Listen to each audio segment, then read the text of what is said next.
Hello and welcome to टनरी। आज हम आपके लिए लाए हैं होममेड पास्ता सॉस की रेसिपी। ये बहुत ही जल्दी 5 मिनट में तैयार हो जाती है और बहुत ही इजी है। जिसके लिए मैंने ले लिया है यहाँ पे 4 टमाटर और इसको हम बॉईल करेंगे। बॉईल करने से पहले हम इसमें पीछे से थोड़ा सा 2 स्लिट दे देंगे।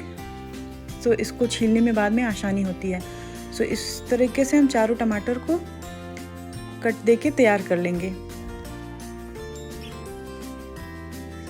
इजी होता है इसे छीलने में। इसको डाल के बॉईल कर लेंगे। 2 मिनट के अंदर बॉईल हो जाता है। हम यहाँ पे थोड़ा सा सॉल्ट डाल दिए हैं।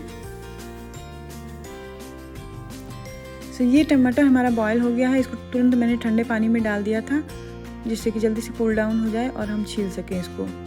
इसको छीलने के बाद हम इसको मिक्सर जार में पीस लेंगे।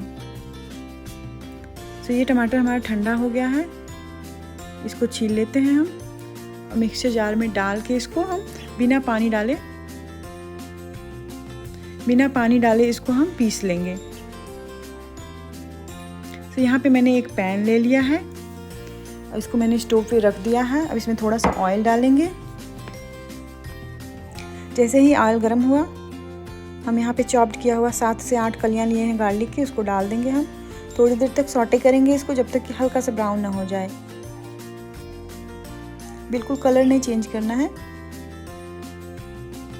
30 सेकंड के अंदर हो जाता है। ये हमारा तैयार हो गया है। गार्लिक हल्का सा ब्राउन हो गया है। अब यहाँ पे मैंने एक मीडियम साइज़ का प्याज लिया है, उसको भी मैंने फाइन चॉप कर लिया है। अब इसको भी डाल देंगे। इसको डालने के बाद हम सॉटे करेंगे थोड़ी देर तक। इसका भी कलर चेंज नहीं करना है। ट्रांसलूसेंट मोड पे आए तभी तक उसको भूनना है जिससे कि इसका कच्चापन निकल जाए।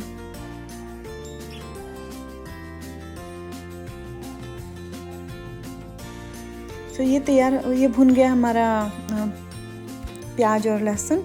यहाँ पे हमने जो प्यूरी तैयार की थी इसको डाल देंगे और मीडियम फ्लेम पे इसको अच्छी तरह से मिला लेंगे और पैन फ्राई है इसको भुनेंगे।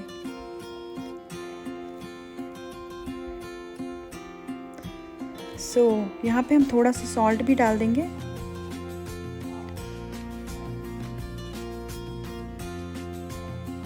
थोड़ा सा ब्लैक पेपर मैंने लिया है यहाँ पे। यहाँ पे थोड़ा मैंने चिली फ्लेक्स भी ले लिया है। मेरा पास्ता सॉस थोड़ा सा फ्लेवरफुल चाहिए तो इस तरीके से मैंने थोड़ी सी स्पाइस ऐड कर दी है इसमें।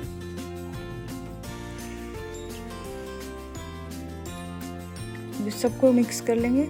यहाँ पे फ्रेश बेसिल लीव्स लिया है मैंने, ये इटालियन बेसिल है। इसको मैंने 7 से 8 पत्तियाँ अच्छे से चॉप करके डाल दिया है और कुछ पत्ते मैं इसको खड़े डालूंगी। इससे फ्लेवर बहुत ही अच्छा आता है। यहाँ पे आपके पास नहीं है बेसिल लीव्स तो आप तुलसी के पत्ते अपना इंडियन बेसिल यूज़ कर सकते हैं।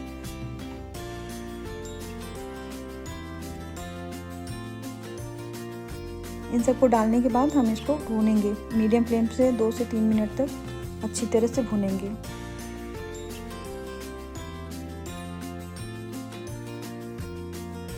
आप चाहें यहाँ पे तो पैन ढक भी सकते हैं क्योंकि स्टोव थोड़ा ख़राब हो जाता है, छींटे पड़ते हैं इसके।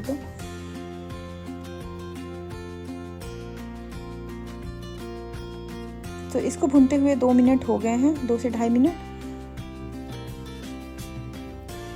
इसको भूनते हुए 2 मिनट हो गए हैं। अब हम स्टोव ऑफ कर देंगे और ट्रांसफ़र कर लेंगे इसको एक बोल में। यहाँ पे देखिए मैंने ट्रांसफ़र कर लिया है। ये अच्छे से बेसिल लीफ से मैंने इसको प्रेजेंट कर दिया है और ये रेडी हो गया। आप इजीली इसको यूज़ कर सकते हैं 2 से 3 दिन तक फ्रिज में रख के। अगर आप इसमें थोड़ा सा वाइट विनेगर डाल के रखेंगे तो बहुत ही आसानी से आप वीक तक स्टोर कर सकते हैं इसको। अगर रेसिपी पसंद आई हो तो लाइक, शेयर एंड सब्सक्राइब करना ना भूलिएगा। Thank you.